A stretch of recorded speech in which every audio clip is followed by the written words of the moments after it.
傅家俊错失的这杆147，问题究竟在哪儿？大家好，我大生。今天咱们继续克鲁斯堡直通车。这是凌晨5点，傅家俊跟达赫迪的比赛。马科夫后程发力，10-6进入了第3轮。怎么着，还是得给达赫迪一个镜头。爱尔兰的都柏林甜心，最接近打破克鲁斯堡魔咒的人。在这儿呢，考兄弟们一个问题：他最接近打破的是克鲁斯堡的什么魔咒？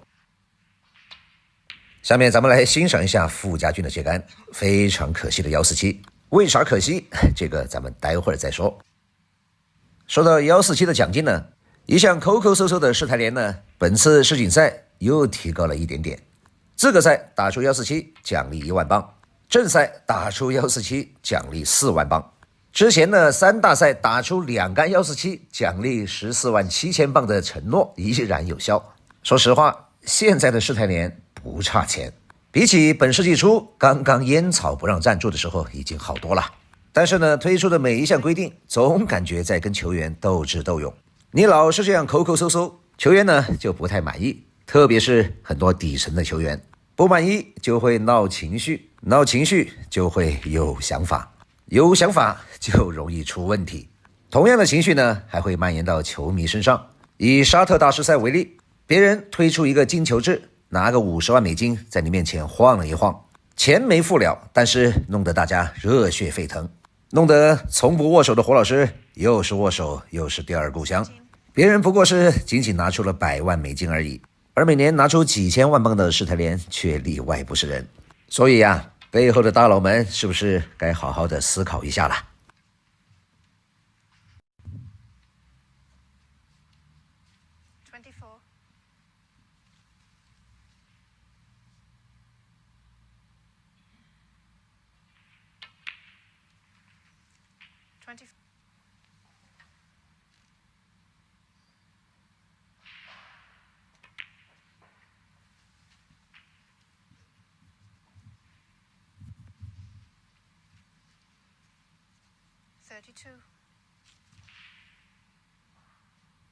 好，下面咱们来看一下傅家俊的这杆大带 K， 其中呢有一颗红球带到了上方。兄弟们可能会问了，不是左侧还有一颗红球吗？那一颗红球啊在右手的顺手位，只要把白球叫得稍微近一些，叫到黑球对于职业选手来说不算什么太大的问题。那么最大的问题就是右侧上方的那颗红球了。好，咱们接着往下看。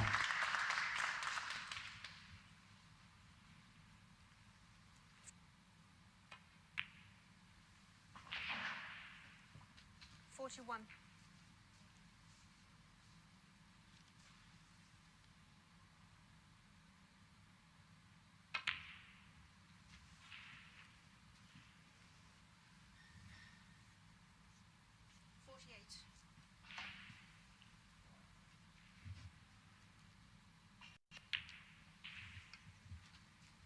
56.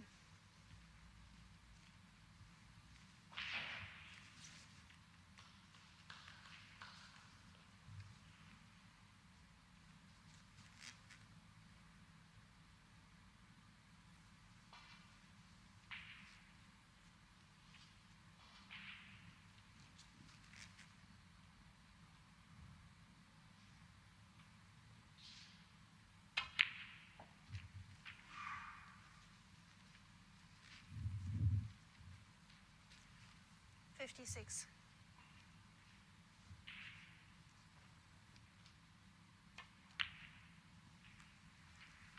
64. 65.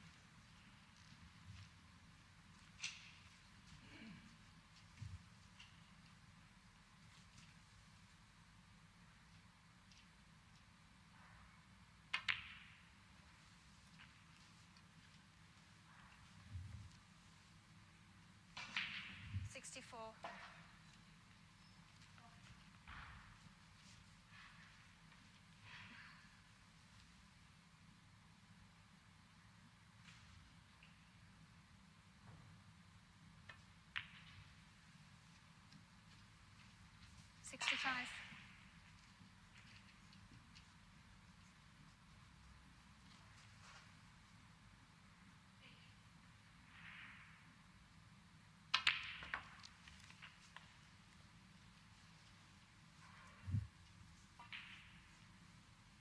72.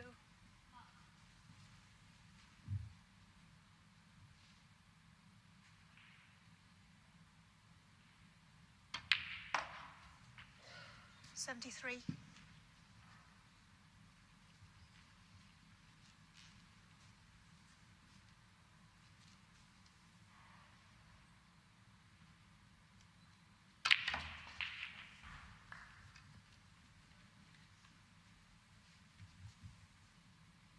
$80.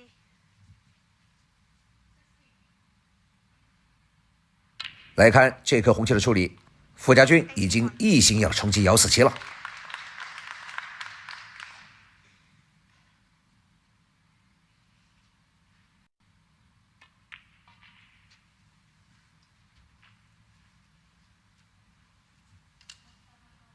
88.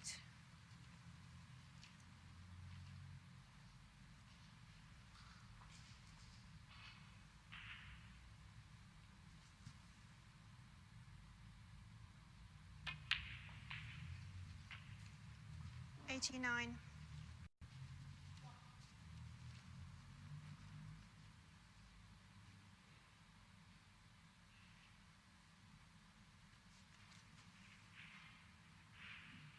接下来的这颗红球是本局最关键的一个节点。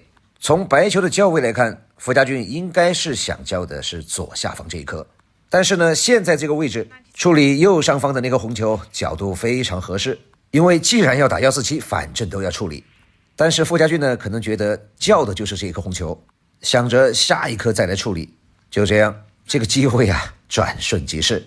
现在白球留的位置角度小了。再一次的说一下左上方那颗哈，火箭在上海大师赛有过类似的处理，塔蔡亚的最难147里也有一颗类似的红球。看一下，由于角度小了，白球走到这个位置，对于极限发力并不是太强的傅家俊来说，基本上就废了。非常遗憾，错过了147，下一轮迎战瓦菲才是真正的硬仗。